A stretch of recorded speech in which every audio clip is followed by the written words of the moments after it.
mesmerizing wedding collection. Tejaswini by Chungat Jewelry.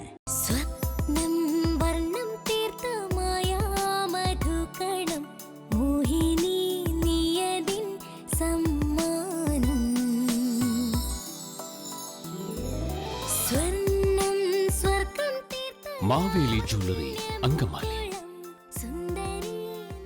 രാജ്യാന്തര മാർക്കറ്റിൽ 2 കോടിയിലധികം രൂപ വില വരുന്ന 4.24 കിലോഗ്രാം കഞ്ചാവ് വിദേശത്തു നിന്നും കടത്താൻ ശ്രമിച്ചത് നെടുമ്പാശ്ശേരി വിമാനത്താവളത്തിൽ കസ്റ്റംസ് പിടികൂടി.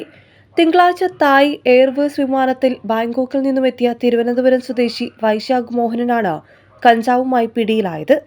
സംശയം തോന്നിയ കസ്റ്റംസ് ഉദ്യോഗസ്ഥർ ഇയാളുടെ ബാഗ് അഴിച്ച് പരിശോധിച്ചപ്പോഴാണ് കഞ്ചാവ് കണ്ടെടുത്തത്.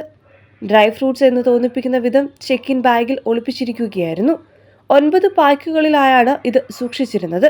കസ്റ്റംസിന്റെ K9 സ്ക്വാഡിന്റെ നായ ജാനുവും ലഹരി ഓപ്പറേഷനിൽ ഉദ്യോഗസ്ഥർക്ക് സഹായം നൽകി.